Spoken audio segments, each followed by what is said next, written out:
Welcome back to the battlefield of Kurukshetra, the field of sacred duty, our second lecture on the Bhagavad Gita. Yesterday, we introduced the Bhagavad Gita and set it in the context of the big story of the Mahabharata, and we introduced the idea that the Bhagavad Gita was providing us with a metaphor, a metaphorical battle that allows us to understand the serious situations that we face when we make deep choices, important choices, choices that involve conflicts of duty. And we saw that it introduced the idea of the importance of developing a kind of detachment from self, a detachment from desire, a detachment from our senses, a detachment from the short term, if we're going to make meaningful choices that are going to give our lives the kind of richness and significance that we would like. We introduced at the very end the importance of a focus on duty and action and the idea of a focus on what's eternal as opposed to what's ephemeral. So our plan for today is to go deeper into the text. We're going to be asking the question, what is a transcendent view of duty? We're going to talk in a bit more detail about the idea of caste and svadharma, which we introduced last time, the idea of one's own duty. And we're going to start talking about how we can think about caste as a metaphor for social role, and svadharma as a metaphor for our role-specific responsibilities. We are then going to introduce the idea of yoga, the idea that yoga means discipline, a kind of deep commitment to a certain way of life. The Bhagavad Gita is going to introduce to us today three kinds of yoga. The first is going to be karma yoga, the yoga of action. The second, jnana yoga, the yoga of knowledge. And finally, bhakti yoga, the yoga of devotion. These three yogas are going to structure the Gita account of how we can actually choose meaningfully. And so we're going to begin by examining what Krishna develops as what we could call a transcendent view of duty. The view of duty that is more than just asking, what's expected of me now? And Krishna emphasizes at the outset the primacy of one's own particular role in life. We're now going to quote from the Bhagavad Gita. And remember for a moment before we read this, the context of all of this, we're still in that chariot. We're still poised between these two opposing armies. Arjuna is trying to figure out what he ought to do, and he's asked Krishna for advice. And Krishna, the embodiment of divinity, is offering him that advice. So, Krishna says, "Look to your own duty, do not tremble before it. Nothing is better for a warrior than a battle of sacred duty. If you fail to wage this war of sacred duty, you will abandon your duty and fame only to gain evil." Let's pause on this for a moment. What does Krishna mean when he says, you will abandon your own duty and fame only to gain evil? Well, what he means is this. Arjuna has to face the fact that certain duties come to him in virtue of his particular station in life. From a classical Hindu perspective, that's his caste. His caste is a warrior. But we might understand from our own perspective that sometimes the duties that we have to do with our own roles, the occupations we choose, the place we play in a family, the place we play in an organization. Those aren't things to be shirked lightly, because our choice of how to lead our lives in that way is often a choice about what our real duties are. Krishna continues, "People will tell only of your undying shame, and for a man of honor, shame is worse than death." So Krishna points out that this isn't just a matter of, choice. This is a matter that if you do the wrong thing and you forego what's expected of you, you're really living in shame.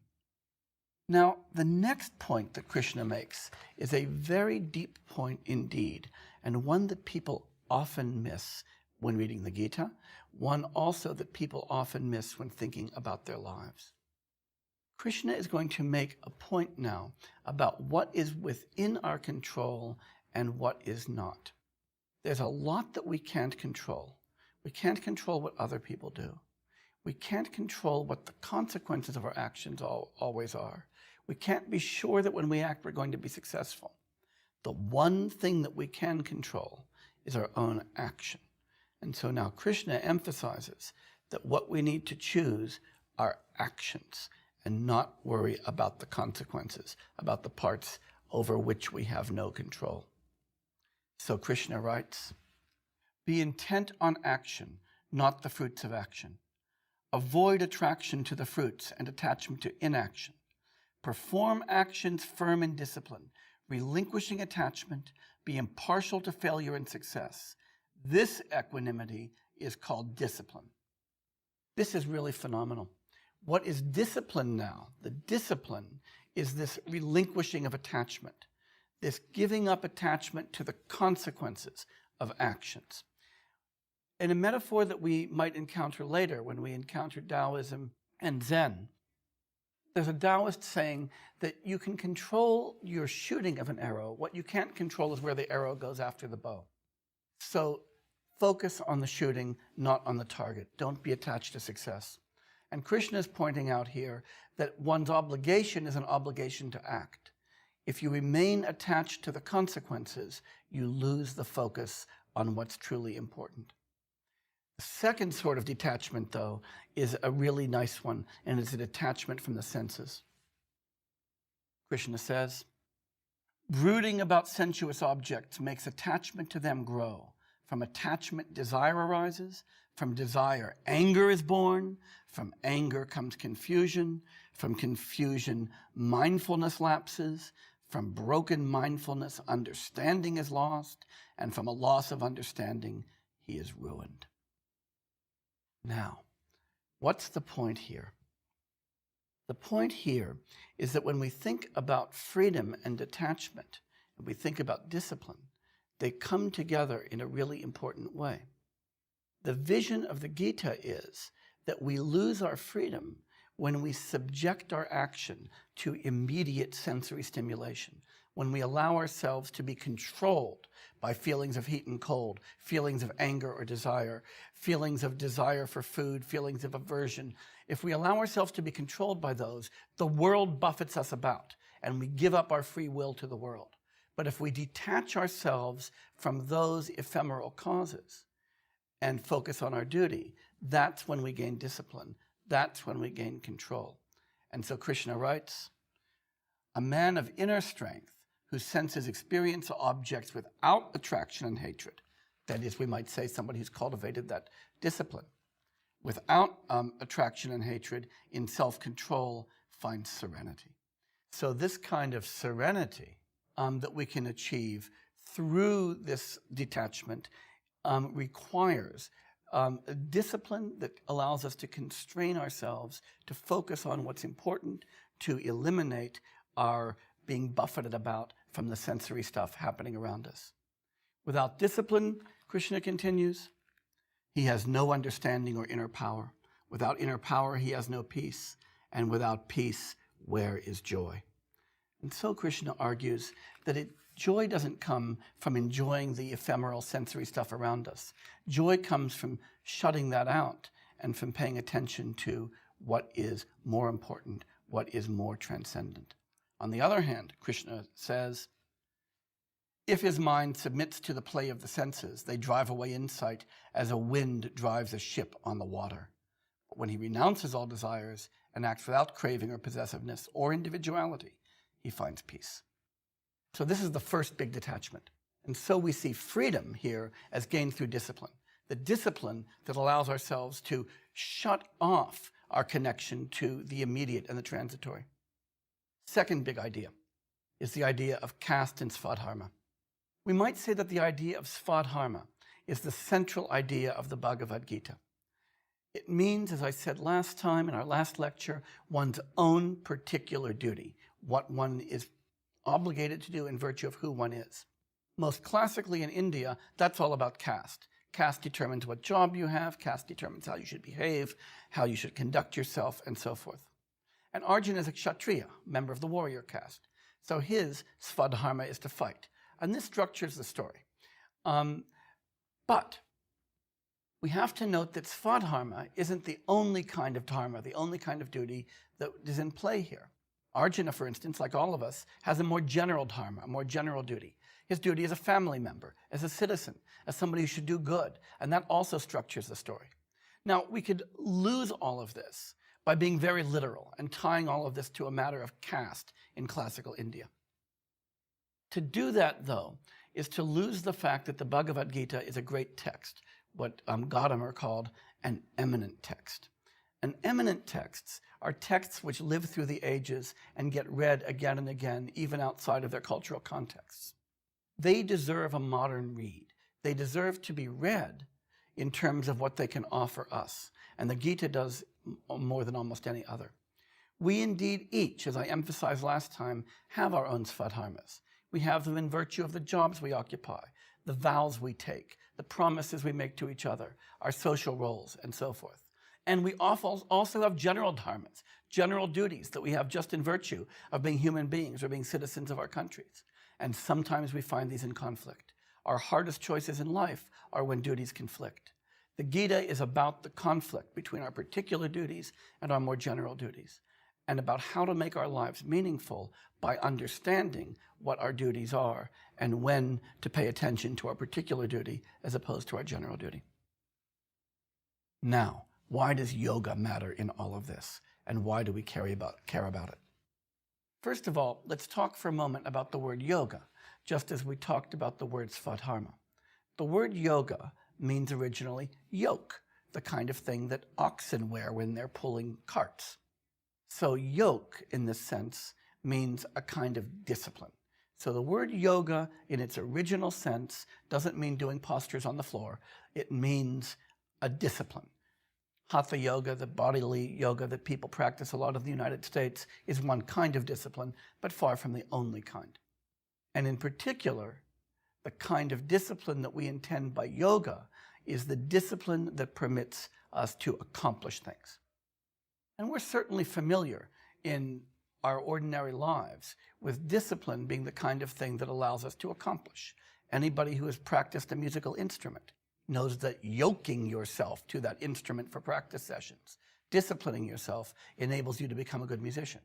Anybody who has practiced a sport knows that yoking yourself to the practice, yoking yourself to training, that kind of discipline is what's necessary for excellence.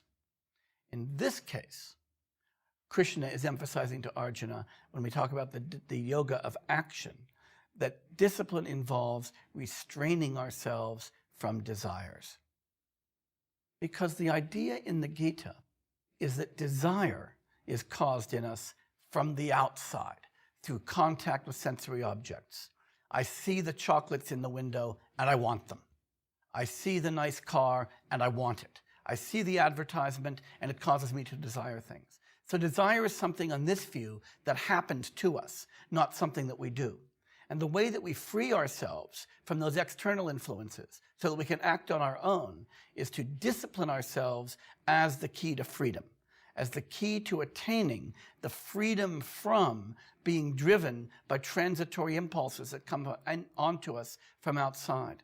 And so the central teaching of the Gita, the central teaching, is that liberation, genuine human freedom, comes first through discipline, not release from discipline. We become free by being disciplined. We don't try to free ourselves from discipline. So there are three kinds of discipline in the Gita, three kinds of yoga, and these represent three aspects of life. And it will be important as we work through them to see them not as alternatives to each other. We don't invoke one discipline rather than another, but as three aspects of a complete life. And they're presented in order in the Gita from the most mundane form to the most transcendental. The idea is that a meaningful life is a life disciplined in these three ways.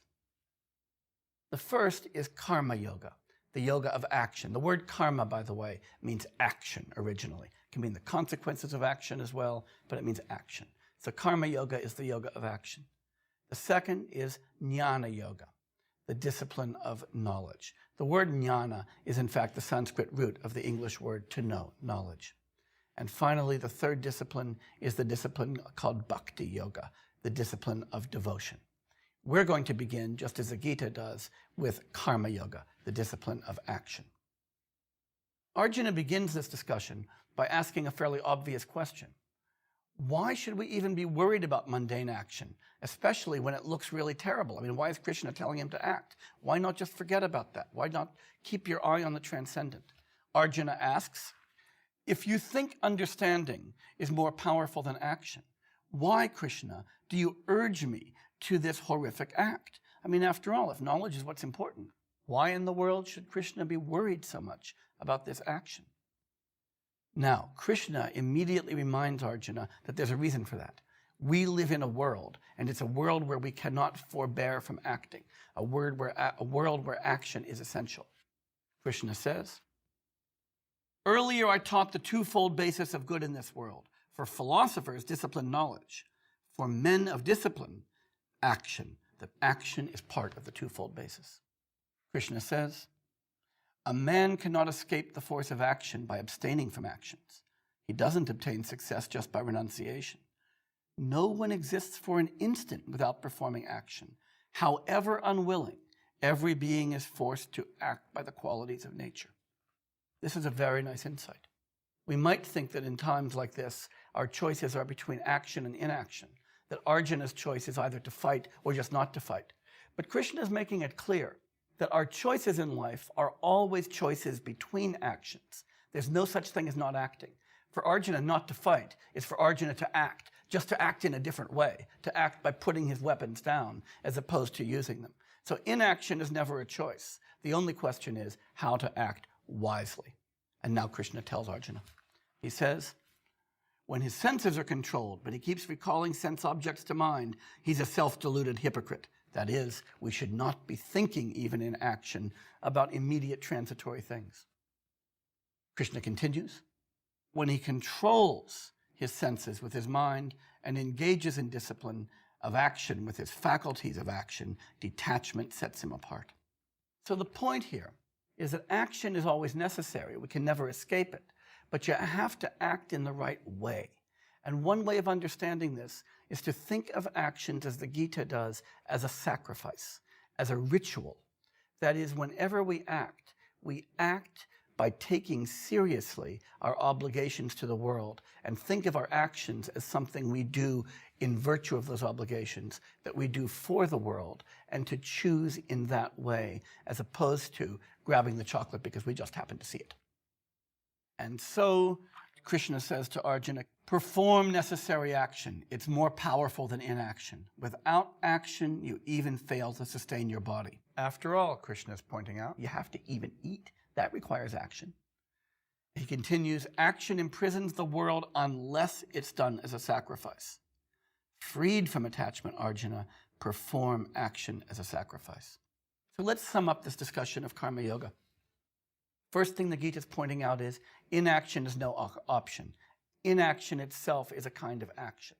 And so that if we try to just withdraw from the sacred field of duty, to just go someplace else when action is called for, that's both ineffective and it's hypocritical, because we're simply abdicating our responsibility to act by acting.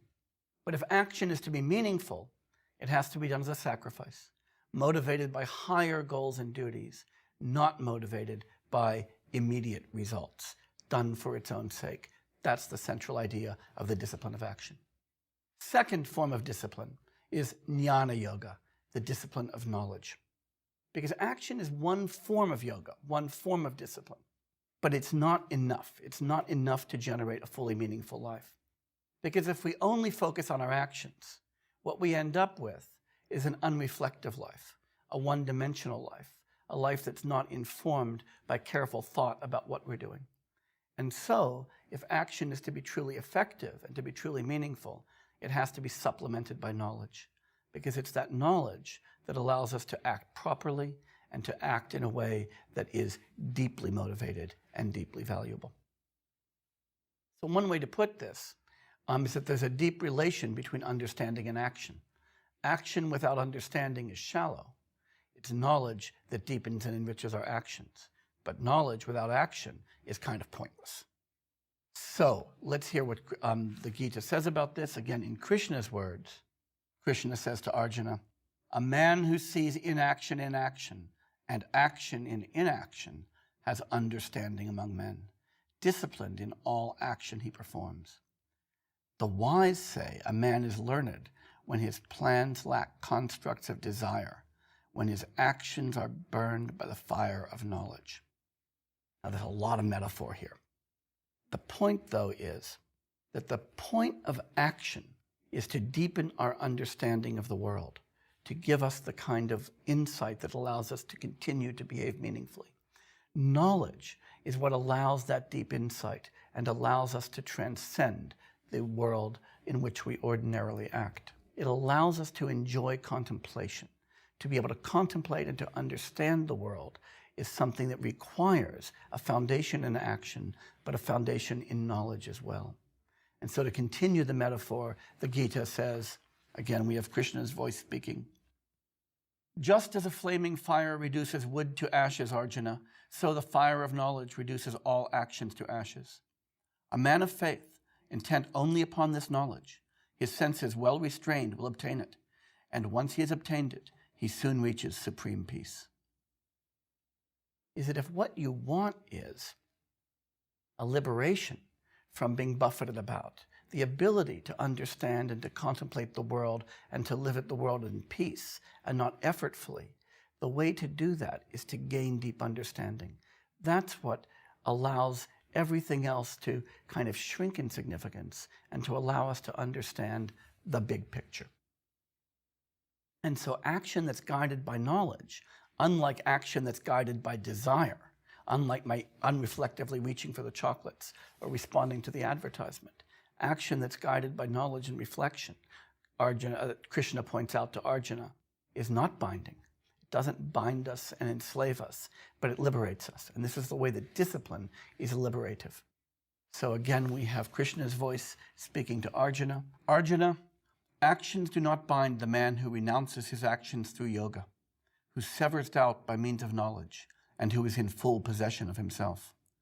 Therefore, with this sword of knowledge, sever this doubt that rests in your heart, Arjuna, this doubt of yours that arises from ignorance. Stand up then, and stand upon yoga. What does all of this say about jnana yoga? Well, the first thing is that wise action, given that action is necessary, demands knowledge. And one reason for that is that knowledge is what enables us to make the right decisions, to understand what's important as opposed to unimportant, what's permanent and long-lasting as opposed to what's ephemeral, what is part of our duty versus what's part of our desire, so that Arjuna can know whether he's acting from duty or acting from greed, for instance. Another reason is that knowledge allows us to cut off desires.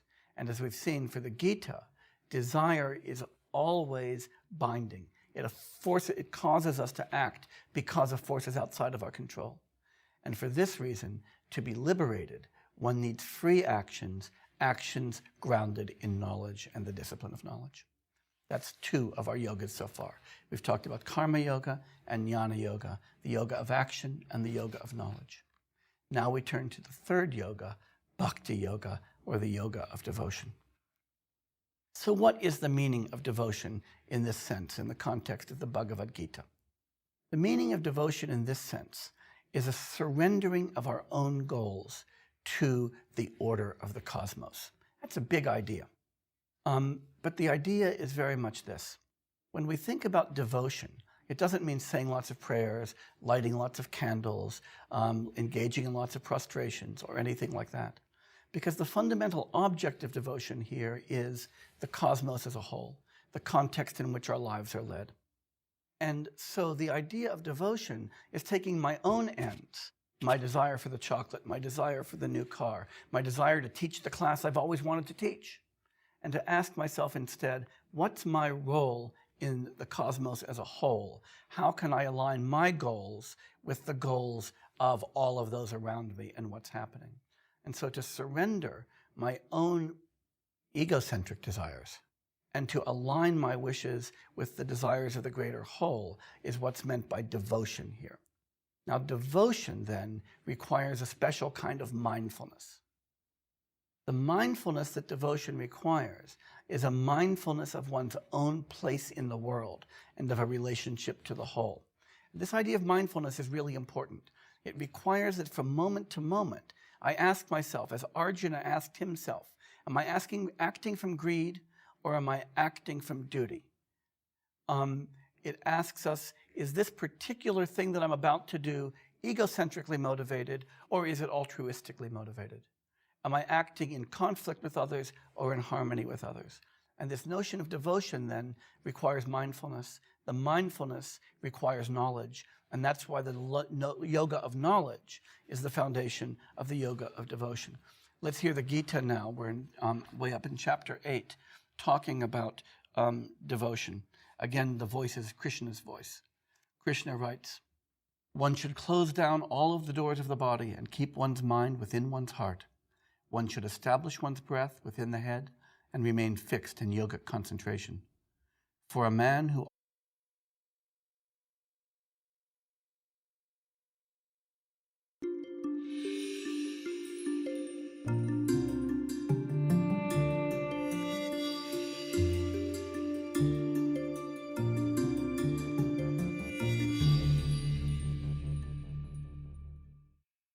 Hi, nice to see you again.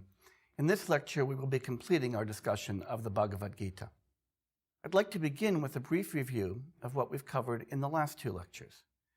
We've discussed the notion of svadharma, or one's own duty, the obligations one has in virtue of one's own station in life, one's occupation, one's particular place in a social position, and the way that that can sometimes conflict with what we see as our broader duties, as well as with our individual desires and inclinations. As we saw in the previous two lectures, the Gita's answer to how we make these tremendous existential decisions that we find ourselves facing every day, whether we're aware of it or not, is to develop a kind of freedom, but a freedom that's conditioned by discipline, that's conditioned by the kind of discipline that we referred to as yoga, this word which has its root, same root as the word yoke, to be tied to something, to be bound to something. The Gita, as we saw, distinguishes three kinds of yoga, three distinct kinds of discipline. Karma yoga, the yoga of action, jnana yoga, the yoga of knowledge, and bhakti yoga, the yoga of devotion. We saw that these are not alternatives, but represent three dimensions of discipline, three dimensions of the ways in which we need to discipline ourselves in order to achieve the freedom from external influences, from desires that actually make meaningful action possible. The consequence of this, we saw, was a location of value at a kind of cosmic level, value at a level that represents true values rather than momentary things, a focus on what's permanent, what's immutable, what's important, instead of a focus on what's ephemeral, what comes and goes, and what's not so important to us. Now, I'm hoping that you're really enjoying our discussion of the Bhagavad Gita and that you're enjoying this text. I find this to be an extraordinarily beautiful text, though also, of course, a very difficult text. The beauty, of course, comes from the poetry, and I'm hoping that as we read through this poetry, some of that beauty is coming through, despite the fact that we're compelled to read it through translation. As a translator myself, I know how difficult it is to read a gorgeous text in a language that's not the language in which it's written. But I think that the beauty does shine through, and I hope that you appreciate that. But what makes the text difficult is the same thing as what makes it beautiful. What makes it difficult is the fact that so much of the meaning is conveyed metaphorically through these kinds of poetic images in these very brief verses, and that it's left to us as the readers to unpack those metaphors, to discuss them, and to bring them into contact with our daily life. Now, as I said at the outset, one of my principal goals for you, one of my principal goals as a teacher always, and indeed as a scholar, is to be teaching this craft of reading and to practice this craft of reading. The reason for that is really simple. The legacy that we have been bequeathed by these tremendous literary traditions from Asia, from Europe, from North America, from all over the world, is a legacy of texts. And if we're going to be able to show respect for that legacy and to really inherit and take ownership of that legacy and to learn from it, we need to learn to read those texts. And so for that reason, we're spending a lot of time being textual, and I'm hoping that that is both a pleasant thing for you and an important thing for you. So now let's talk about our plan for today. We have already talked a great deal about what I like to call the Gita's mundane account of the meaning of life. That's the account in terms of the 3 yogas, in terms of discipline, in terms of recognition of svadharma, and so forth. Today, we'll be completing that, but moving to this tremendous moment in the Gita, what I call the second climax, and that is the one that is usually referred to as the theophany, the revelation of God, where Krishna reveals himself to Arjuna in his divine manifestation, and so reveals the nature of divinity itself. The first climax, of course, happens at the very beginning of the book, and that is where Arjuna takes his chariot with Krishna at the helm to the position in between the 2 armies and engages in this questioning born of despair. But the second climax, the climax that we'll reach today, is this great theophany. And in this theophany, Krishna discusses the nature of unity with divinity and how that issues in unity with the universe. Our task is going to be to see how that union with divinity and consequent union with the universe confers meaning on life. So we'll be talking about karma or action, union with the divinity, purpose in life, and the final message of the Bhagavad Gita. So let's begin by returning to the Gita's mundane account of the meaning of life, the temporal account. And let's notice that meaning in this case is actually located on 2 axes. The first axis is that of disinterested individual duty. And we saw that disinterested individual duty has 2 complementary and almost contradictory characteristics that generate these kinds of moral tensions and existential choices. On the one hand, individual duty is highly personal. My duty may be very different from your duty. A duty as a teacher is very different from the kind of duty that a doctor, a lawyer, a dentist, or a carpenter might have. So in that sense, it's very personal. But in another equally important sense, duty has to be depersonalized. I can't be thinking about my duty egocentrically. I can't be thinking about my duty in terms of what I desire or what I want to do. And I can't even be thinking about it in terms of the consequences of my actions, so much as worrying about what I am obligated to do. And in that sense, it's the duty that anybody would have in my position, and so it is depersonalized, even though it's also personal. The other piece, the other axis, is the axis of freedom and discipline.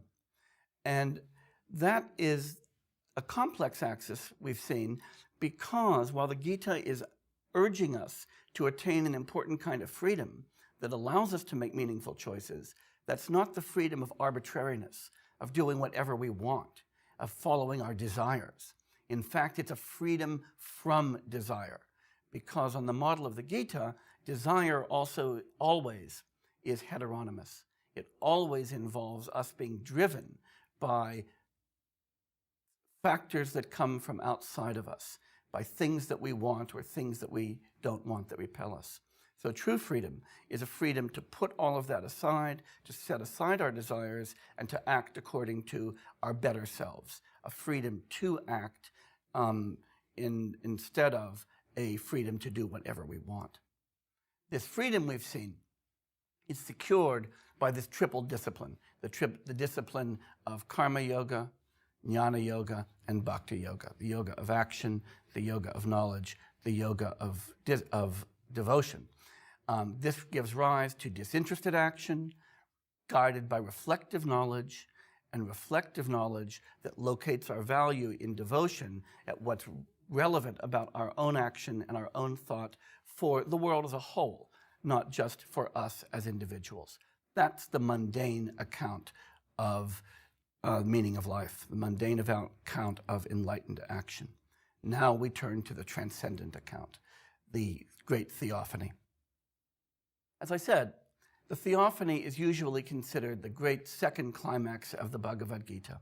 At this moment, Krishna, who, as we've said, is the embodiment of divinity for the Hindu tradition, reveals himself not as a pretty wise charioteer, but rather as that embodiment, as divinity, as the entire universe itself embodied in this single being. And in doing so, what we're going to see is that Krishna isn't so much revealing himself as divine, but rather himself as identical to the universe, and therefore revealing the divinity and the significance of the universe as a whole.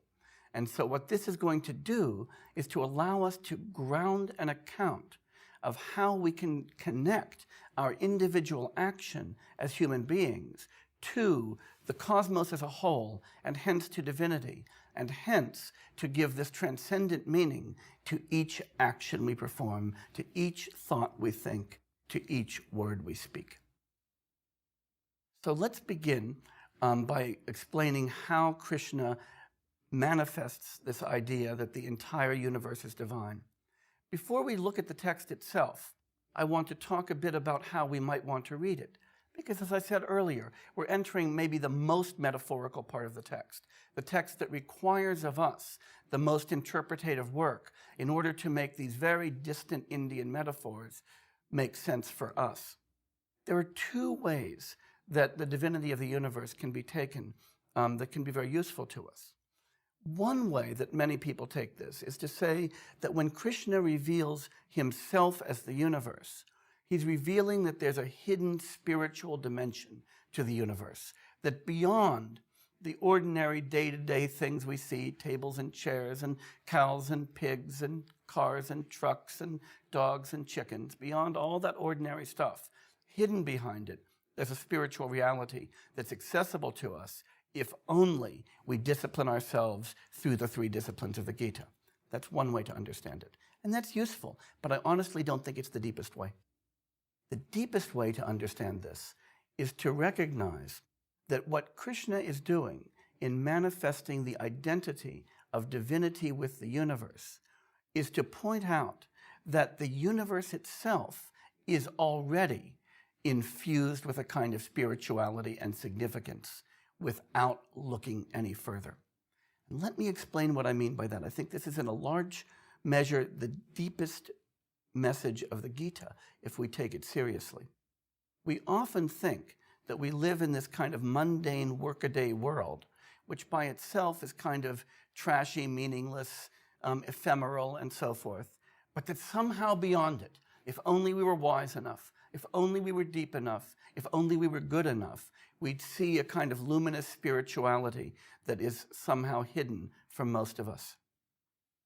That's a kind of depressing model of our lives, because it makes everything that's real and around us seem kind of second-rate, and that we're kind of holding our breath for the real thing.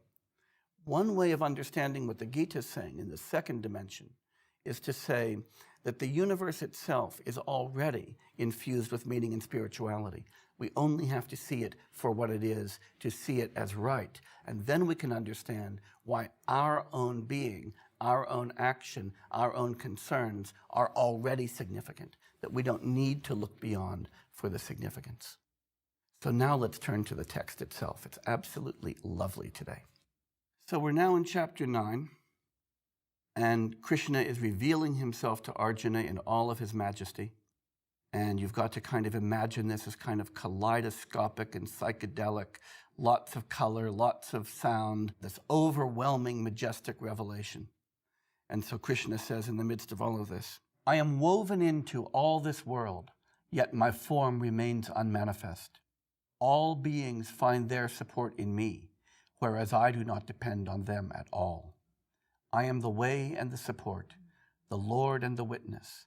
I am your dwelling, your refuge, and your heart's friend. I am the world's origin and its dissolution, its stability, its treasure, its imperishable seed. Now, I'd like to pay careful attention to these verses because they're very important. In particular, I want to call your attention to the last two lines of that first verse, because reading them closely will really help us to understand this text and how to read a text like this. All beings find their support in me, whereas I do not depend on them at all.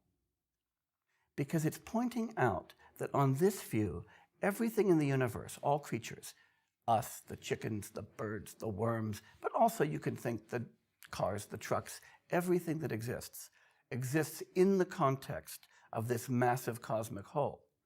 That where they get their importance is as parts of this whole thing. Let's think about this by way of a kind of boring analogy. If you look at, say, a piece of a car, say a gear shift or a knob on the dashboard, by itself it's not very important. It absolutely has no significance at all. But it's part of a whole car, right? And all of these things exist in the car, and that gives it its point. In the same way, Krishna is saying, everything we look at has a place in the entire universe, and it's that location that gives it significance. We don't want to say it the other way around, though. We don't want to say somehow that the entire car is present in the gear shift or in the knob on the radio. It's not that those things become terribly important in themselves and that the car gains its importance from those pieces. Instead, the pieces gain their importance from the whole. Similarly, this line is saying that we each gain significance in our lives through our relationship to the whole, but it's the whole that's the source of meaning. Krishna continues, I myself radiate this heat. I withhold the rain and then I release it. I am immortality and mortality both. Arjuna, I am being and non-being both. What does it mean? Even natural phenomena, the weather, heat waves, clouds, rain, death, all of these things, what exists now, what existed before but no longer exists, non-being, what will exist in the future but doesn't exist yet, it's all part of a whole. And this adds a temporal dimension to the meaning of life. It means that we gain our significance not only through our relationship to what happens to be actual at the moment, not only to being, but also to non-being, also in relationship to the past that is no more, to the future that is yet to come. So a consequence of this that's extraordinarily important is that if we begin to understand our actions, coming back to karma yoga, coming back to jnana yoga for the understanding, we can understand ourselves as acting in a way that dedicates everything we do to playing our part in the whole.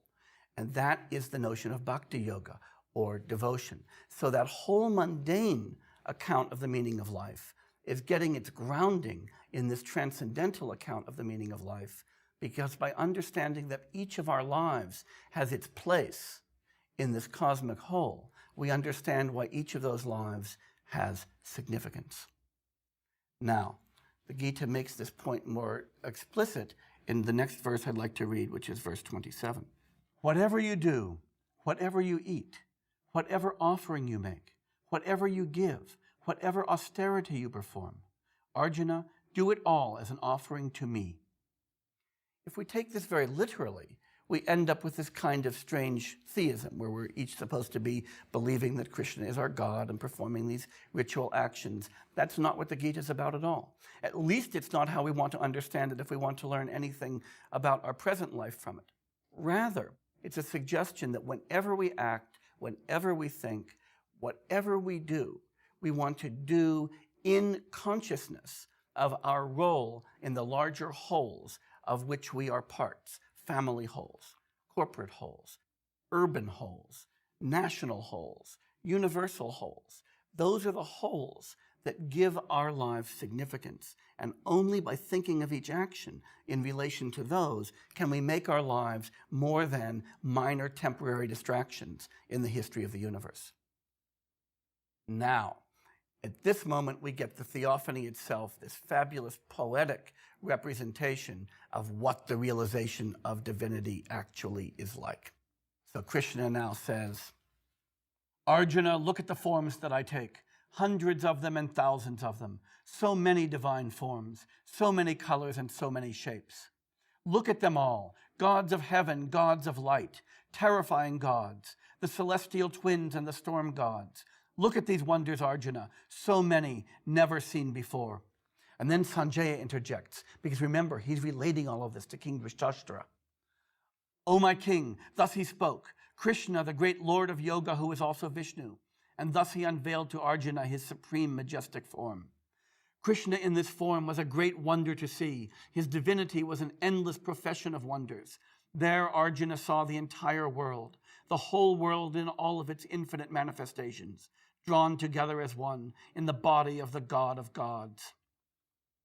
So, what we have here is Krishna giving you this poetic representation, or the Gita giving you this poetic representation of what the realization is like. You might think this is really strange, that this is really weird, this is really Indian, but you know what? We can make really good sense of this. How many of you, for instance, have seen the images from the Hubble telescope? They're absolutely gorgeous. They are psychedelic. They're multiform. They're wondrous. There's so many things happening in these galaxies and nebulae and the beauty of the lights that are revealed in the universe.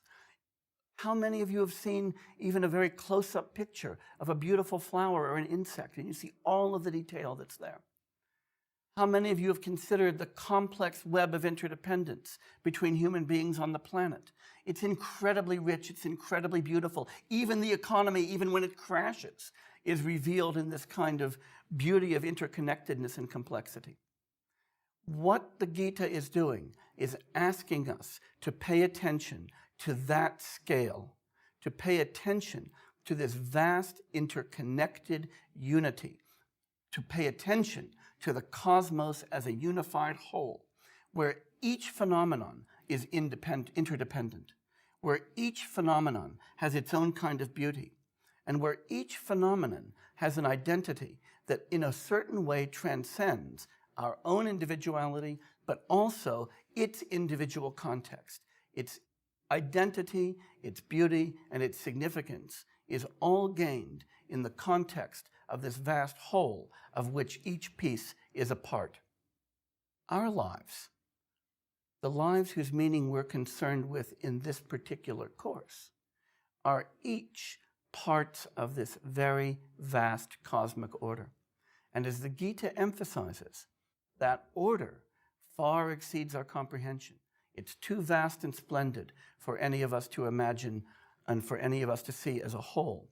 But yet, we can know that it's all out there.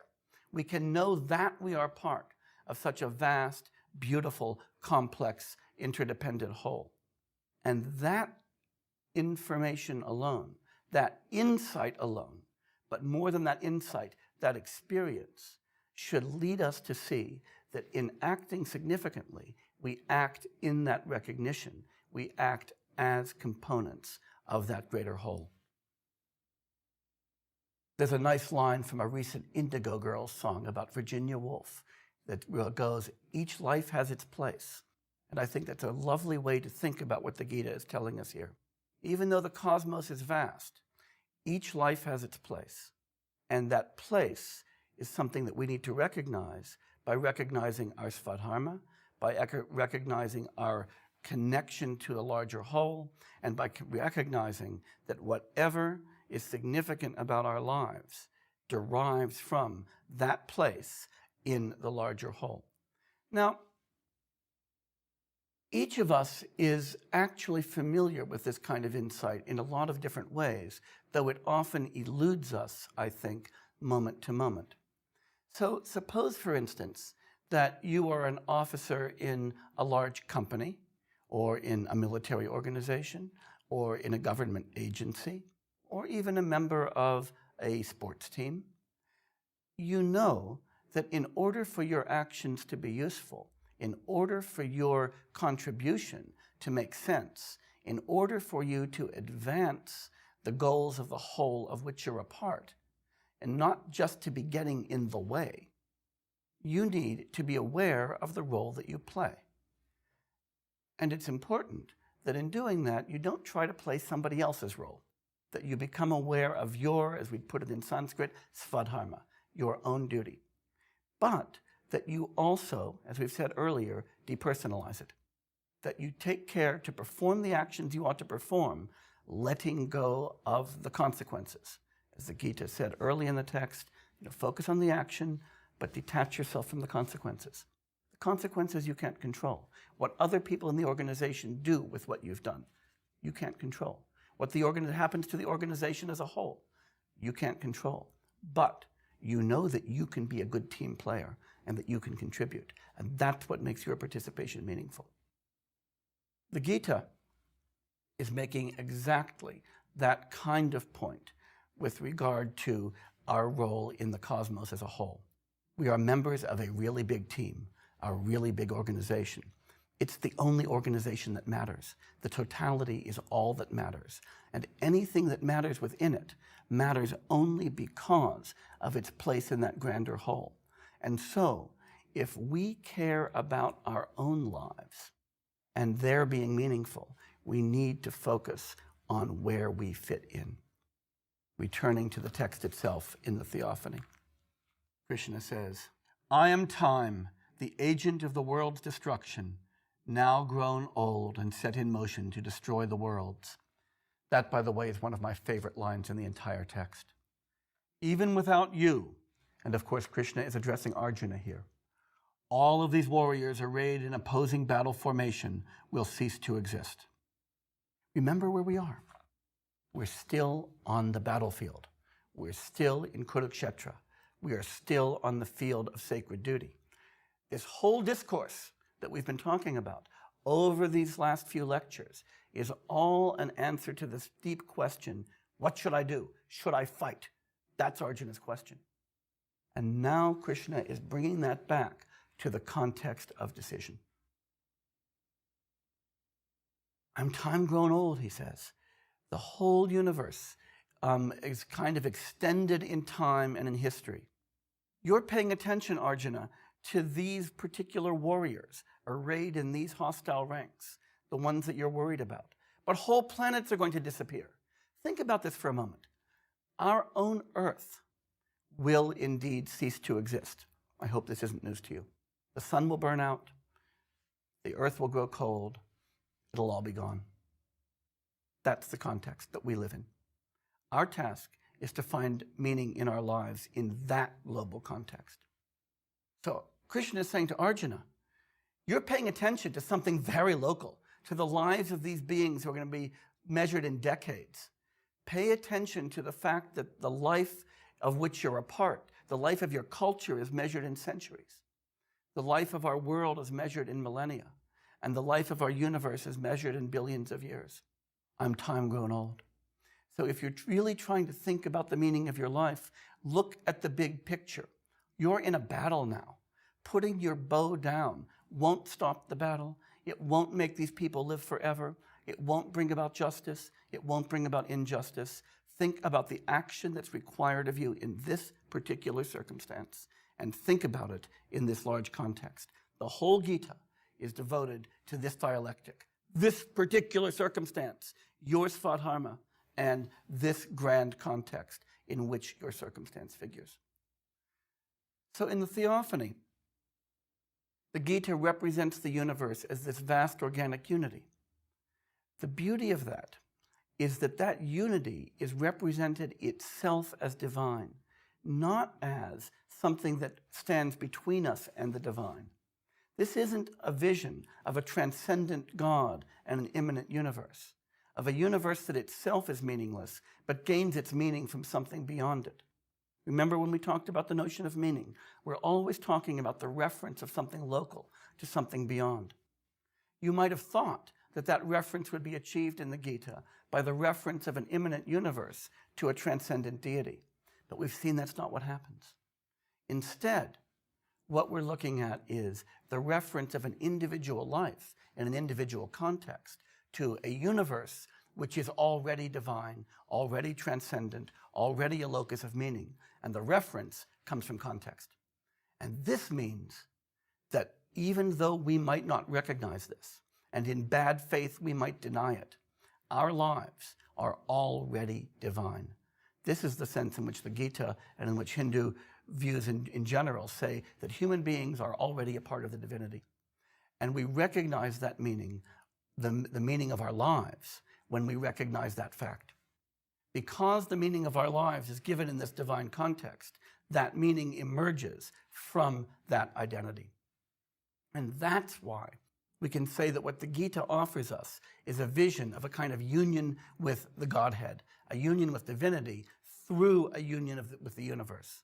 Because we are part and parcel of the universe, we are part and parcel of the divine. And this allows us to depersonalize. This allows us to say, I'm just a piece in this. What I happen to desire, what I happen to want isn't so important. It's what this broader whole has as an interest that's important. We began with a question. How can a finite life be meaningful in an infinite universe? And we turned to the Bhagavad Gita. That question became really urgent for the Gita because of the nature of moral conflict. And it became urgent because we saw that deep moral conflict and existential conflict is built right into the human condition. The Gita offered us a unique vision of this, as determined by the dialectic between sensual bondage and narrow self-interest and freedom born of discipline. We've finally seen that union with this infinite universe and source of value is what makes it possible for us to be free, non-conflicted, and to be meaningful. None of this means that we're to withdraw from the world and to become hermits or to only look at something transcendent, but rather it's a message that encourages fully engaged action within the world. Arjuna is going to pick up his bow and fight. As the Gita says, works of sacrifice, of gift-giving, of austerity should not be abandoned. In fact, they should be performed, because of course we're already divine.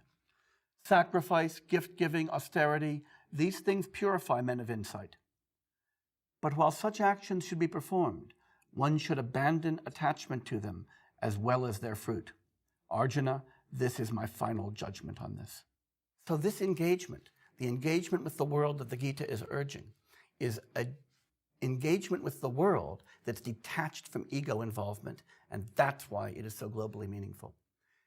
In a few more lectures, we're going to be entering the book of Job, and we're going to see there a very different vision of the relationship between divinity and the world, and a very different vision of what the nature of the meaning of life is. In fact, a much more pessimistic vision. But for now, what we've seen is that for the Gita, we have a vision in which our action is inevitable, but attachment is not. And attachment to consequences is not. This attachment arises from a failure to see our own unity and to see our unity with the universe as a whole. In our very next lecture, we're going to be moving from this kind of vision of transcendence and its relationship to the immanent world to Greece, where our life is going to be much more contextualized in the here and now. So I hope you'll join me in the next lecture for a discussion of Aristotle and the Nicomachean Ethics. Thank you very much.